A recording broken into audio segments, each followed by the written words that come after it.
مرحبا أصدقائنا على اليوتيوب. اليوم الجهال اليوسف ونوره شغلة على مود قربت المدرسة وهاي الكراتين. طبعا قلنا لكم راح نفتحها اليوم لكم وراح نراويكم اياها. نوره شو نقول لهم؟ انت شو تتوقعين؟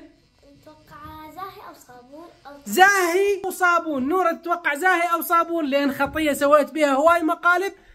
اجيب لهم عودة هدايا يطلع لو تايت لو صابون. ما علينا، انت شو تتوقع؟ زاهي. ما متحمسين طبعا، هدايا ما متحمسين عليها. يقول زاهي. حمودي شو تتوقع؟ حمودي اللي يشوف، حمودي اللي يشوف. انتم المتابعين طبعا شنو توقعتوا؟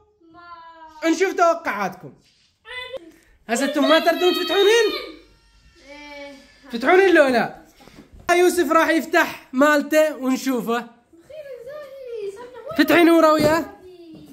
بابا صرنا وين ما صايفين الزاهي؟ صرنا وين ما صايفين الزاهي؟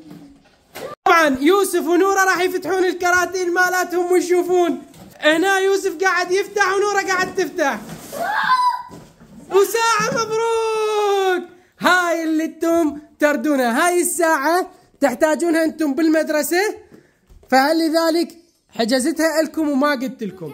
هاي مفاجأة لأن كل مرة أسوي بيكم دقة وأجيب لكم شنو تايت أو صابون. فرحان؟ ايه فرحان بالساعة وانتي؟ حيل فرحانة. هاي شلون الموبايل؟ تنزلين بها برامج وكل شيء. بالعافية عليك نورة تستاهلين، وبالعافية عليك يوسف تستاهل.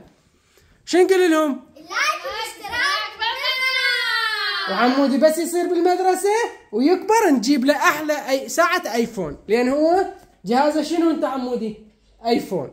اي سعودة لا اريد بس. هسه شنو؟ خلونا لايك واشتركوا بالقناة.